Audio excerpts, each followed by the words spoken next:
Welcome to the Natural Genius podcast. We're here to help you tap into your natural genius. Let's go. It's so great to have Jelena on the podcast. She is a very dear friend of a couple of dear friends, and we know a whole lot of mutual people. She's a practitioner in holistic health as well as an entrepreneur who is raising three beautiful humans and running businesses. She sounds like a very competent, very heart-based, warm and delightful guest to have on the show. I hope you enjoy hearing from her. Jelena, welcome to the Natural Genius podcast. Thank you so much for having me. I'm so excited to have a chat with you. We've started giggling already before I hit record. You were saying that recently you've leaped before the net is yet to appear and there's no fear. So how does that feel? It sounds like a big set of words. It feels like a big set of words. Because I don't, how do you explain, I guess, a leap of faith, like it is truly that. And I've really lent into my journey, especially the last couple of years have really shaped like my path, and I just can't believe where it's going and how it's unfolding. So I'm really excited. And the timing of getting to speak to someone like you is just, DST, divine standard timing. It's beautiful. Oh, I love DST. Why haven't I not heard that before? I think that this time with so much fear about it is so exciting to speak to somebody else that is going through, I dare say, just lots in life. And you were just saying that fear isn't there as much as it has been in the past. Tell me more. Well, I have done a little bit of work with someone called Crone these last 18 months. So I've had to really face my fears and understand where my patterns and like survival mechanisms have come from that have shaped my entire nervous system and my life, like big, but pretty much like what has been revealing, dissolving, shifting. And I'm just about to finish my second mastermind with him. So I've done a lot of work in this space for a good decade, but this has been infinite leaps and bounds, just what's come of the last little while. So honestly, amazing. Wow. And to think that already you're very accomplished and a health practitioner of many different ilks, as well as an entrepreneur, as well as a mum, and probably plenty of other things in life. So I wonder what might happen next if that sounds like, wow, level up. What does level up look like?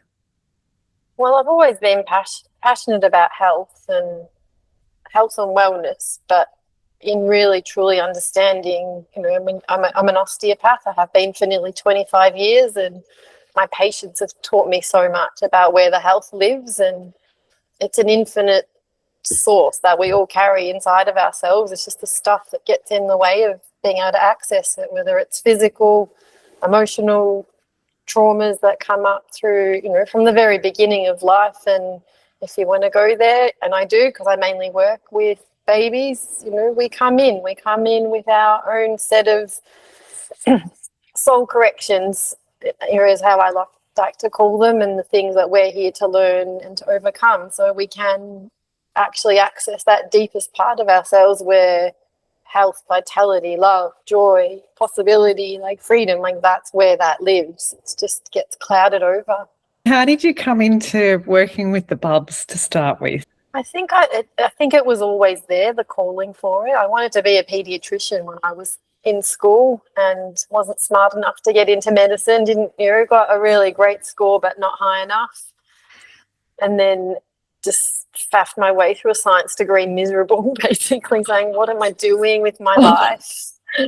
I don't know where I'm going. And, I've had just serendipitous moments where people come in at the exact moment and someone an old lady that I'd have a chat to in my retail jobs, where I think I was having a bad day. I said, "Oh, I'm so lost. I don't know what I'm doing." She said, "Oh, come meet my osteo. I think you'll love him. He changed my life after a car accident." And that was it. Like, I went with her to her next appointment. Oh, And Jel, you're a delight. Good on you for having that courage back then. How cool is that? I know, so amazing. And every point along the way for 25 years, so many times I feel like there's blocks, but I'm realizing now, no, they're like guiders. They're just like, not that way, not that way. And then someone else incredible comes in and is like, what about this? And then that path opens. You weren't meant to be a pediatrician. You were meant to do this other beautiful study. And so where did the entrepreneurship come from? What do you think? How did that first come to be? And also, where do you think it came from?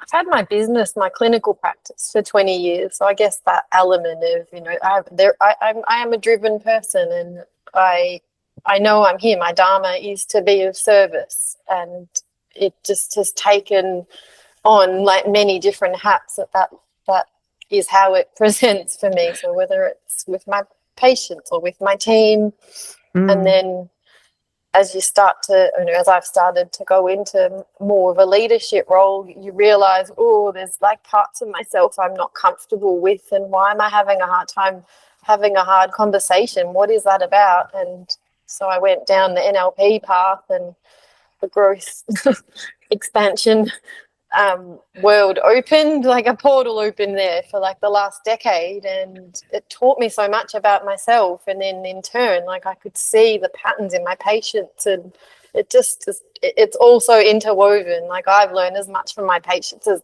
I've probably helped them. Like, it goes both ways. That is amazing.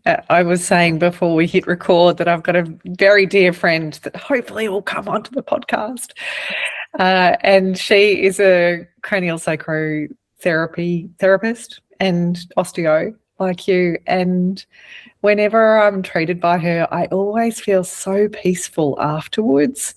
And I think I was saying to you as well that an injury years ago, I think that she healed it way faster. And so much of it is hands-on healing and not much manipulation. It's really quite incredible. And I love what you said about our bodies have their own healing, or our body-soul connection and all the rest of it. Do you want to talk into that?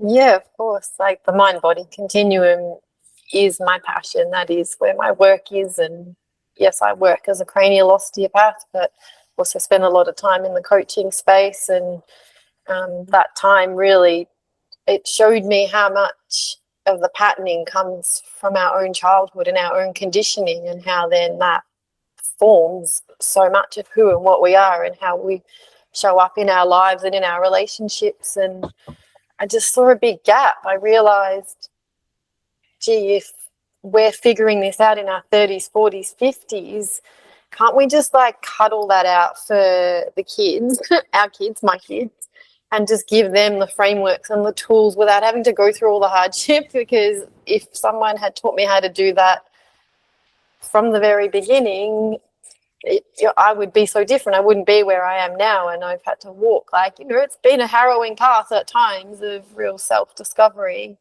And, as a parent, I completely, wholeheartedly, we do the best we can with the tools and resources we have. There's no fault, blame, shame around anything. Like, parenting's a journey. Like, you've never been a parent before, so your kids are teaching you as well as you're going. So it just kept coming up, like, in my own family, in my own parenting, but also in my work clinically, but then in the coaching side. And I was like, hang on, there's something missing here.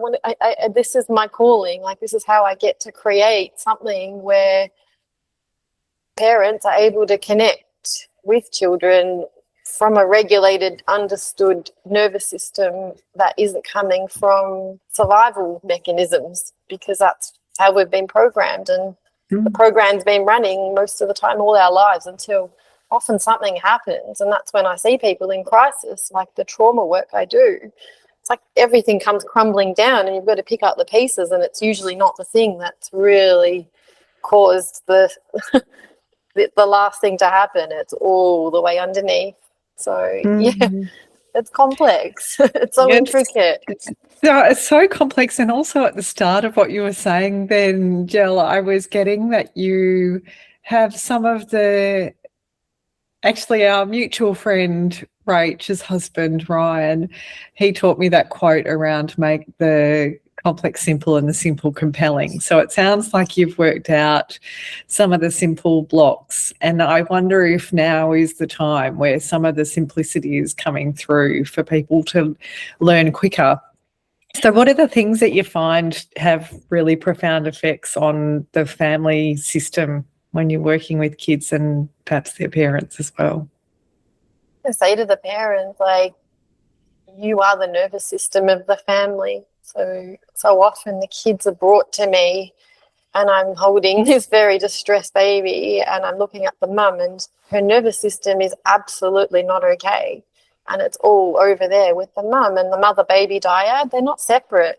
I will speak into the quantum and into the energy field, and yes, it's it's probably something now I feel much more comfortable openly sharing, because everything's energy. Like Tesla, Einstein, like everyone, that's all they talked about. But I feel like finally all of this stuff is becoming more widely accepted and acknowledged, that everything is energy and everything is interconnected. There's no time or space. Like Dr. Joe Dispenza, like, I love his work. I've done so much of his work, and he shows, like, scientifically, heart coherence, heart rate variability, all the things. Like, there's actual ways to measure this stuff now. So I know it's only just the beginning, but yeah, the babies have taught me so much. Oh, you're so fortunate to be able to hold all those gorgeous little ones, and it sounds like you still very much enjoy it. It sounds like it's something that still fills your cup after many years. Yeah, I love so much what I do, and I feel like there's a greater calling for me outside of my room with the one-on-one patients, and I finally feel like I found a way that I can pull all of what I've been learning and doing for so long to help at a much bigger scale, where it's getting more practitioners. Not that I need everyone to think like I do, but just opening their awareness. Like, if you work with a family, come home first and clean your house. Like, be as clear as you can be within your own vessel, so that you can hold that for the people around you. And I had the most incredible dentist. Just again, one of those magical moments last year, the day I started my mastermind. She's desperately messaging me. All my notifications were off so I could sit and focus, and she's like, I need to meet you. I need to speak to you. I need to. I'm like, how have you bypassed all possible ways of contacting me? And we need to talk. And like, the journey that we've been on in this cranio-dental space, and talk about collaborative healthcare. Like, I work every Monday. I've just been in the clinic with her today.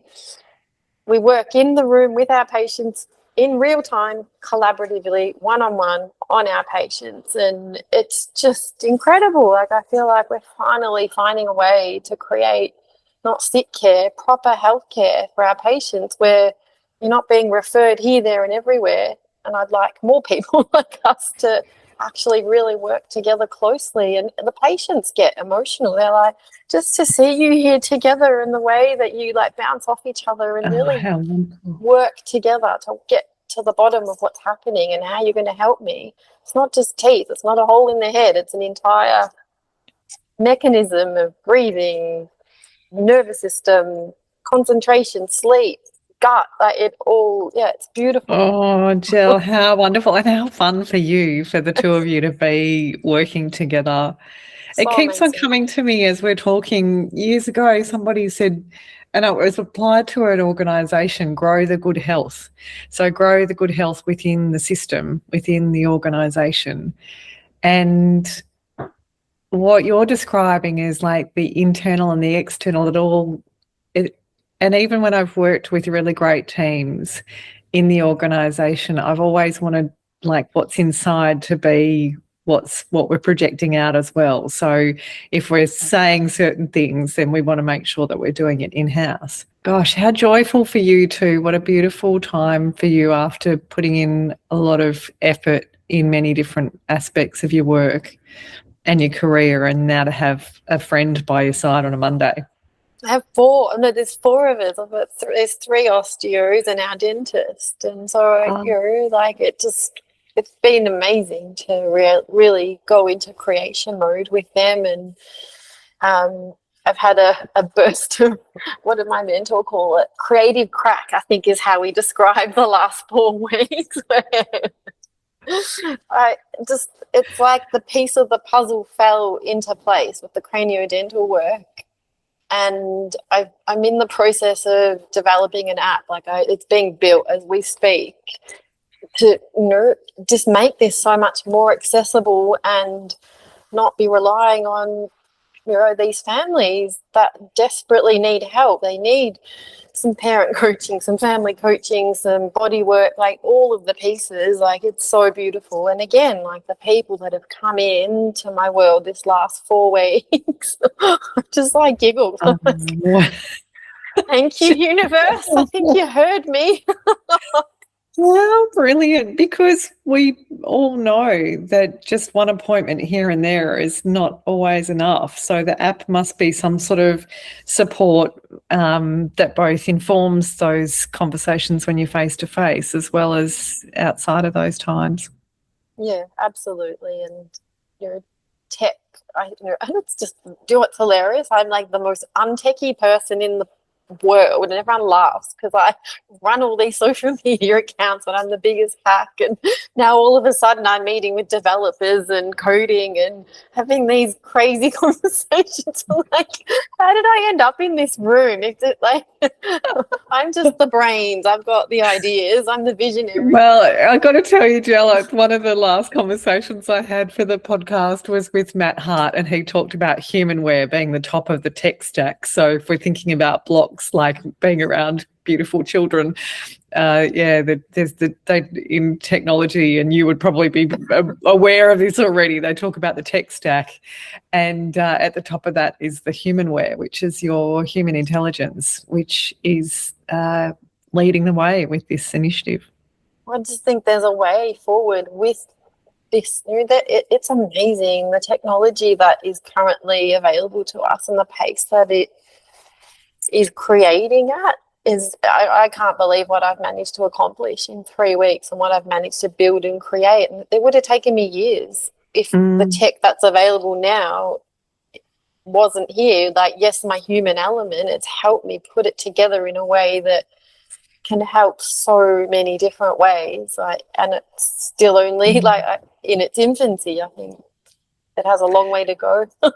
Oh, Jill, how exciting. And I often say to people that we don't actually know where a lot of the fast-moving new tech is going. My kind of instinct is it's here for us to expand and for us to get wider in terms of what Gel's really great at.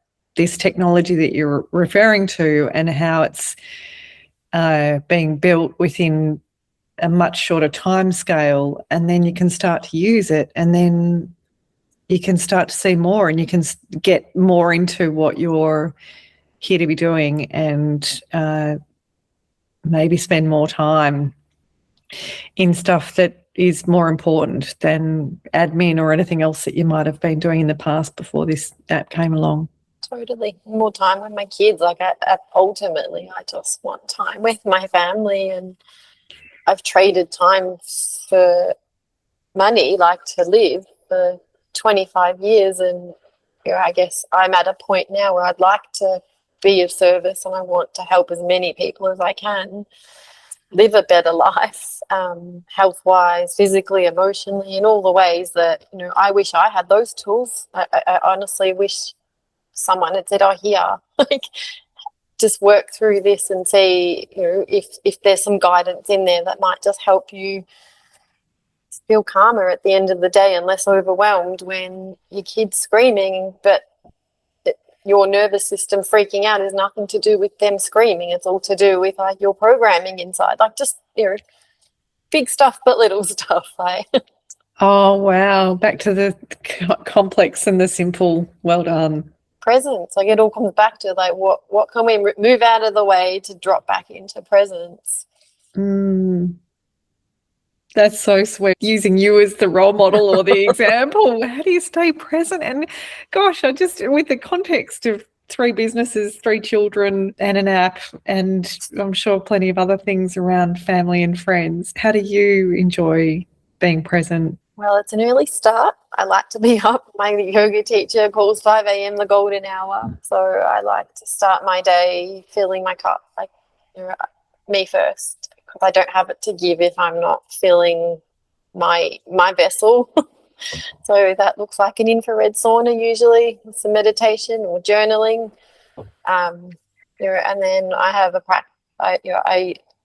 When it's a bit dark outside to go walking, but I do love to go walking. I find moving meditation such a beautiful way to process just being in nature. I live right near the beach, so it's like soul food for me.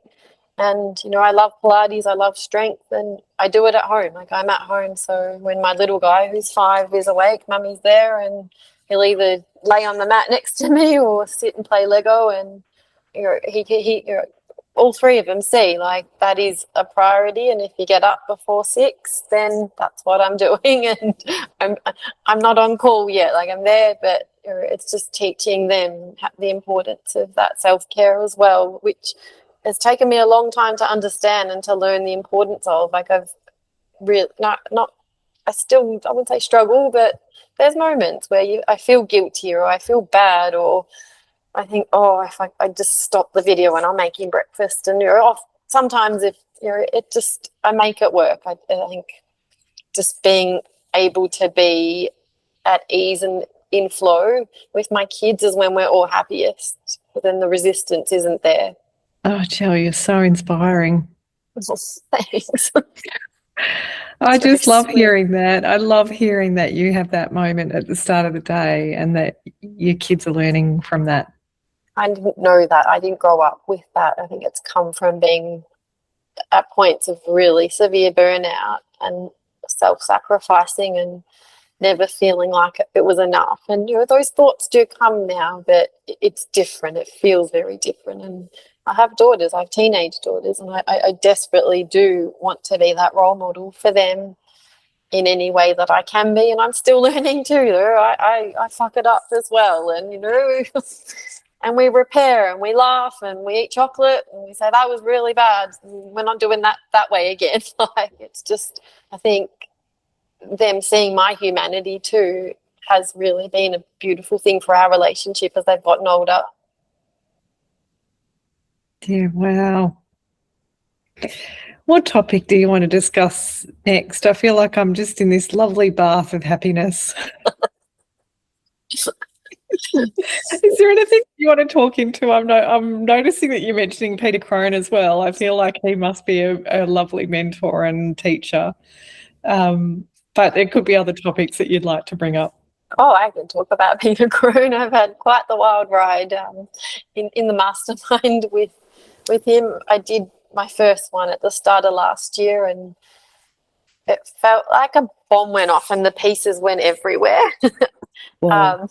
Yeah, it was just so big, and I didn't realise the enormity of it. And it was probably a good, I went over to Malibu and did the retreat as well, and met him and like this incredible community of people that I had connected with through my mastermind who've become lifelong friends. And then, the pieces slowly started to land and make a bit more sense at the start of this year. And then I just hit a point of, I think I really would like to do that again. I'm like, what am I doing? Because it's a big commitment. And it was, it's deep work. It is really deep, and it's very confronting. And there were lots of parts of myself I thought I had seen and understood, but it was like nothing I could have expected. And then this one, wowzers, it's like the trap door fell out and it was like a whole other realm below. And I think not having to be there trying to learn his language and his content, he downloads very, very fast. And I know my brain thinks fast, but he's like another level of just, I think he does it on purpose. So you don't have time for your ego to really kick in. Yes, that makes sense. Which it does. It does anyway. Sure. Yeah, but it's just ever so slightly delayed. Yeah, so this one's been really just extraordinarily powerful because I'm not writing notes, which is so unlike me.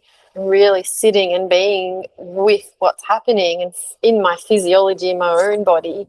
I can feel so much shifting, changing. I've had like such intense shaking and just things that are clearly body memories that are being released because those subconscious layers are finally feeling safe enough to come through. And I've had such incredible breakthroughs this one, but I got coached by Peter in the first one, so I did get my one-on-one time with him in the container, which was amazing. And I still feel like I'm learning every day from every piece that we work through together. So I've got one more module left. A few more weeks. Jill, I love that you have had that experience and it's been somatic, because that is part of the work that you do for others. So it's this beautiful ode to you with the work that you've done, that you get to experience something as profound and through the body. And I think that was it came up in my coaching with him. He said, I don't understand why am I put on this planet to be able to do this and help everyone else with their own nervous systems and their own stuff. But here I am, and I can't do that for me. I don't understand. Like, I can jump in the hole with someone and know I can get us out. But it was really it was really quite amazing what's come of that. And I think I'm finally starting to embody that and understand that. And those little inner voices, now I listen. I can hear what they're saying. Mm. But when you're scared to have a voice and speak up from the very beginning, now I'm like, the irony's not lost on me. Teaching this stuff, doing the work on a podcast, like so humbling to be offered these opportunities. I'm like, wow. If I had told like 5-year-old me, who was a migrant child that barely knew how to speak English, that she had a voice and it mattered, I'd be like, no way. Oh my gosh, how fun. And I love that you're getting all these gifts at the moment, but all these new things are coming in and these supports are coming in for you as well. Yeah, no, me too. I do feel very divinely protected and guided, even at times it hasn't really felt or looked like that. What does Peter say? He said, an open heart is its own protection. And oh my gosh, those words we could stay with for a while and keep learning through those words. That is so beautiful. Yeah, still leaning into that. There's moments like, where's the net? Are you sure? Open heart. Keep opening. Oh my goodness, that is gorgeous. An open heart is its own protection.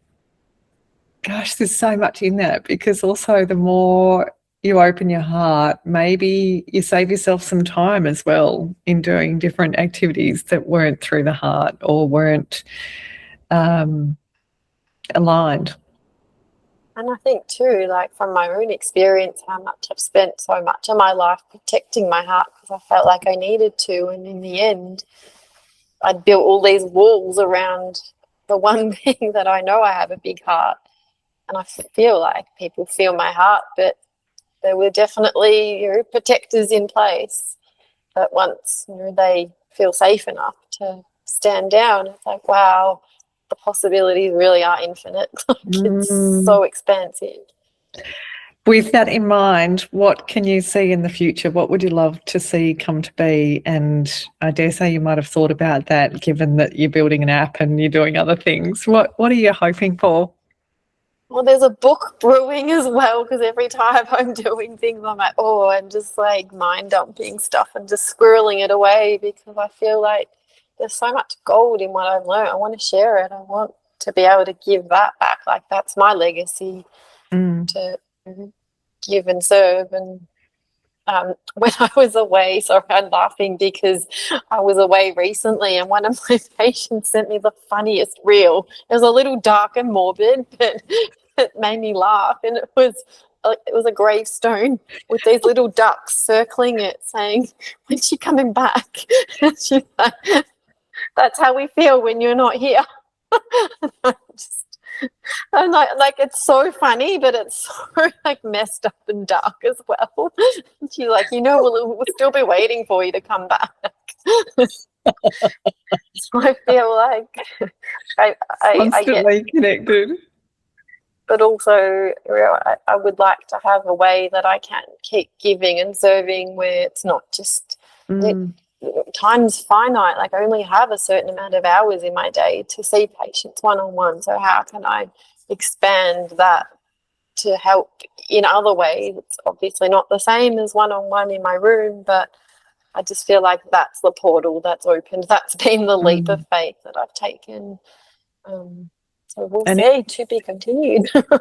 In this conversation, it really feels like for both you and I, in our work and service, or whatever we call it these days, that those moments where they are face-to-face with people feel even more juicy and even more of a thrill and enjoyable, because time is finite. And the more that I learn to scale my values and the way I carry myself in the world and the work that I do, the more that one-on-one time with people gets to feel even more important. And I love what you said earlier about it being healing for both your clients as well as for you when you're in practice together. Oh, it's so beautiful. Like, I have patients I've seen for 25 years, and we've walked like a very long path together. There's one that comes to mind in particular, and at the end of every session she'll hug me and she's like, "It's never been the same for 25 years. How is that possible?" Like, well, you're different, I'm different, and every time I upskill and I learn something, you come in with something. I'm like, oh, I get to do that with you, and you've shown me how it's so beautiful. It's amazing. Like, the body is just incredible. I don't think I could do this until the day I die, and I think I still would only know like this much of what it actually means and how it all comes together in such a beautiful way. And I wonder if many health professionals have that feeling of reciprocity. Like that would be such a lovely feeling to come out of each session and feel that cycle or that connection with each other.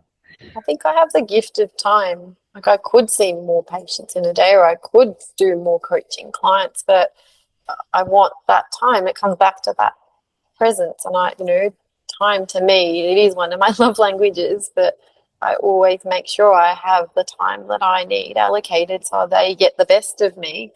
And I can really just drop into that presence and be all in.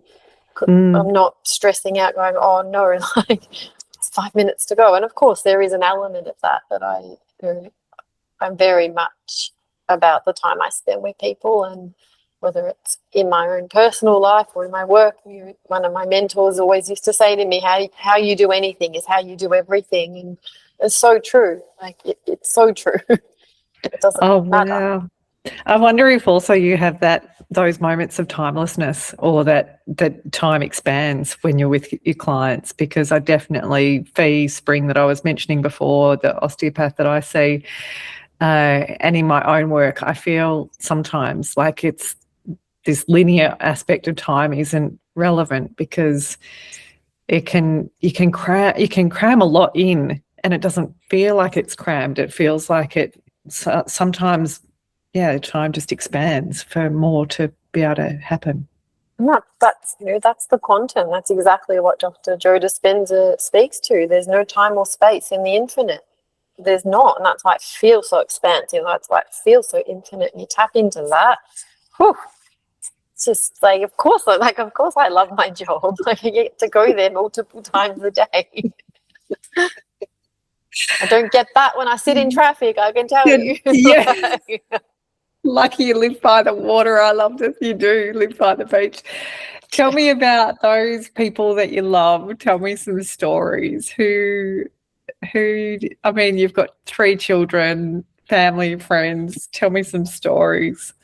Stories. Well, my kids are my biggest gift in life.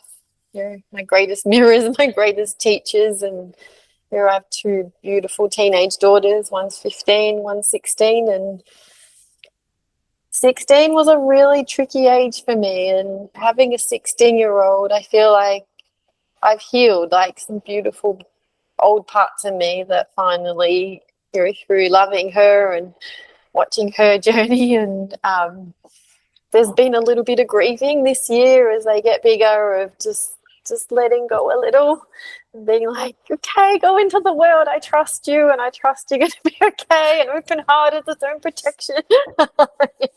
Yeah. And, and then I have this beautiful little 5-year-old boy who's just infinitely funny, boundless energy. He has just rocked our world in terms of I thought I understood, but I've never really been around little boys. So I'm just learning so much from him in a different way. And I love that you said he's rocked your world. I was imagining his 2 elder sisters, their world being rocked by their little brother as well. Oh yeah, beautiful words. He has definitely rocked our world. Oh, a patient I saw just before we jumped on is like a divine shaman, and she said, she even said something to me just before about him, just out of nowhere in her session with me. She said, oh, Bodhi, he's a force to be reckoned with. I said, oh, that's interesting. Where did that come from? She's like, oh, his energy's just been strong the last few days. I just felt like said, yep, he absolutely has come in with work to do. And that's what I feel like. These COVID babies, the ones born in that 2020, 2021, they are completely different. They have come in with these big energy fields, and they're here to change the world. They are going to have big jobs to do. So like with Bodhi, a lot of my work has been like, let's just be a kid and play. Let's just have fun. Like keep bringing him back to his little child state that doesn't have all this responsibility he seems to think he needs to carry. Oh, Jill, they're music to my ears, that those words that you say. I remember years ago reading about different cultures where the children, both of the children are not referred to in a certain sex, like female, male, up until before they're 8. And then also cultures where the kids, the boys especially, play until like 12, and then they start to be educated. And I've often thought that these days the kids go straight into genes when they leave the hospital, and I'm like, I just feel like those moments of being uninhibited and and not restrained, or not knowing about the wider world, and just knowing about Lego or the taste of mud, or so true. It's so lovely to hear you talk about being a kid and affording them that time. It's so important. I feel like I look at my girls and I feel like just life and the way, the pace again of technology has not done their generation favors. I often say to the girls, I feel sorry for your generation. You guys are the confused generation, and I don't blame you. It's the world's so confusing, and there's so much asked of these teenagers, of them, before they're even developmentally have caught up to what they're being shown or confronted with, or they have to grow up so much faster. But I feel like with Bodhi around, he grounds us all, and he grounds us all into presence. And he loves The Greatest Showman, so we have a little dance off in our pajamas after dinner the other night, and you have your 15 and 16-year-old being silly and giggling and laughing and playing and dancing like that. That's so fun. It was beautiful.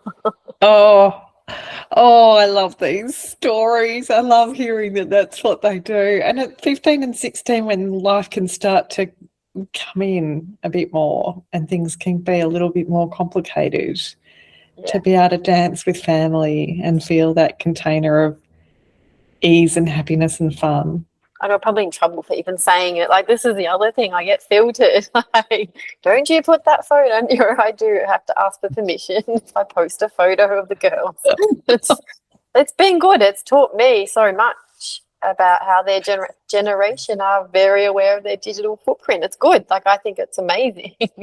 But oh, and it's like this kind of constant like rubber band. I remember when I first started into social media, and I was really careful to not tag friends, and then everyone started to share a lot more openly, and then I was left behind because I was still like being careful that I wasn't actually sharing people's faces and things like that. And then I feel like those that I know that are sort of 16, 17, 18, and even into their 20s, they're curating a bit more, like you say, which is really interesting because it sort of shows the different generations and the different